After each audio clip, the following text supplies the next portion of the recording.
भगवान पाखरे जे निजर समस्त सपरिवार समस्त कर्म दायित्व को जलांजलि दे दे प्रभु ये प्रभु तू ही मोर भरोसा निराश एवं जगदीश रक्ष। थरे भक्त शरण पशिले से भगवान को संशय करे ना।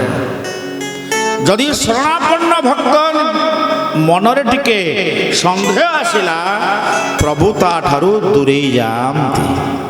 बोलिया आनंद कंद भगवान की तेणु किए जाइथिले किए शरण पशिले याउ केही नुहंती मनो जबंग मारुततुल्य वेगम जितेन्द्रियं बुद्धिमतां वरिष्ठं वातात्मजं वानरजोत्थमुख्यं वातात्मजं वानरजोत्थमुख्यं से किए शरण पश्यन्ति।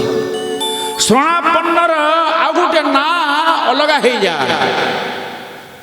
हनुमान जी कहते महावीर नुहे मु पवन तनय नुहे मु किए राम श्रीराम दूतम शरणम प्रपद्ये।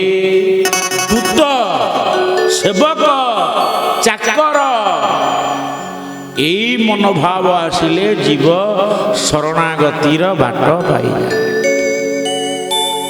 मु पंडित नुहे मु साधु नुहे मु ज्ञानी नुहे मु डाक्तर नुहे मु रिटायर्ड हेडमास्टर नुहे मु डाक इंजीनियर नुहे मु किए ना मु दासानुदास सेवक। प्रभु मु भक्त आपण मो भगवान मु सेवक आपण मोर सेव्य मु साधक आपण मोर सिद्धि मु चाकर आपण मोर मालिक एवं आउ सबुठारु तळु चली गले हबो कोन प्रभु आपणक पाद तळे जो माने शरण पश्यन्ति मु तांक पादर पाद तळर चाकर निजको शून कर दे।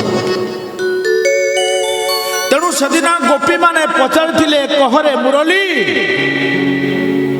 भगवान कृष्ण आमको निकुंज कानन को डाकी आमको विरह दशा दे चली गला परे ए कांच मलिया हटिया नटिया त्रिभंगी भंगिया नटवर श्याम आमको छाड़ी चली गले। मोहन बंशीर ताले ताले आमे घरे थिलु राति अधरे कुंज को पड़ी आस हे मुरली श्याम आमको छाड़ी चली गले। ये बालिकुदा पर तू अच्छु कहरे मुरली प्रभु तते अधरामृत प्रदान करुछंती हमको चरणामृत देला नाही। सेदिन बंशी कही थिला हे गोपी गोपकामिनी माने सुना निजको जे पर्यंत तुम्हें शून करी ना से पर्यंत शून्य पुरुषंकर अधरामृत पाई पारिबो नाही।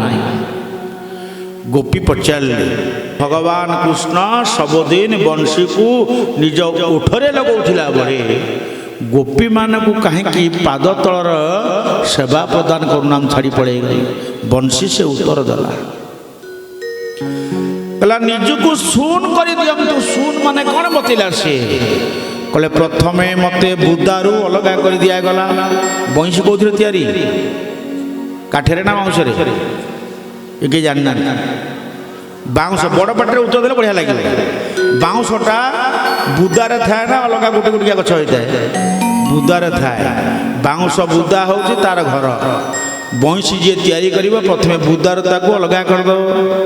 बंशी कहला मु बुदारू अलग हे गेले दुख कली नाही एवं बुदारू अलग हे गेला परे मते पक पक करी हानि पकई देले कणी उठी देले खंड खंड काटी पकई देले।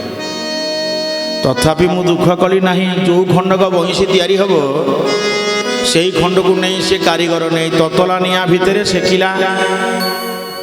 बंशी कहला मु तले निया ऊपरे निया मते सेकुथा मो देह पड़ी जाऊ थाए हे गोपकामिनी माने तथापि दुख कली नाही। कहले तापरे ନା ତାପରେ ସେତିକିରେ ମୋ ଦୁଃଖ ସରିଲା ନାହିଁ। ସେ ବଇଁଶୀ କାରିଗର ଗୋଟେ କାଣି ଆଙ୍ଗୁଠି ମୋଟର ତତଲା ଲୁହାକୁ ତତେଇକି ଲାଲ ଲାଲ କଲା। ଏଇ ମୋ ଉପରେ ଗଣି ଗଣିକା 7ଟା କଣା କଲା। ଏଇନି ବଇଁଶୀ ଉପରେ 7ଟା କଣା ମୋ ଉପରେ କଲା। ତଥାପି କଷ୍ଟ ପାଇଲି, କିଛି କହିଲି ନାହିଁ।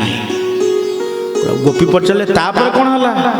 ତାପରେ ମତେ ବାଲିରୁ କାଢ଼ି ଦେଖୁନା। ହେଲେ କ'ଣ ଦେଖିବୁ ନା ମୋର ଦିପଟେ 2ଟା ଗଣ୍ଠି ଥିଲା। ଏଗୁଡ଼ା ଗୋଟେ ଗଣ୍ଠି ଥିଲା, ବାଉଁଶ ଗଣ୍ଠି ଥିଲା। ସେ ଗଣ୍ଠିଟା କଣା ନହେଲେ କ'ଣ ବଇଁଶୀ ବାଜିବ?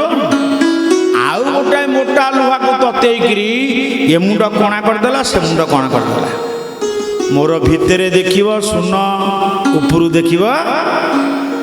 ତେଣୁ ହେ ଗୋପୀ ମାନେ, ଯେଉଁମାନଙ୍କ ହୃଦୟ ଭିତର ଶୂନ, ବାହାର ମଧ୍ୟ ଶୂନ, ସେଇମାନେ ଶୂନ୍ୟ ପୁରୁଷଙ୍କର ଅଧରାମୃତ ପାଆନ୍ତି ବୋଲି ଆନନ୍ଦ କନ୍ଦ ଭଗବାନ କି ଜୟ।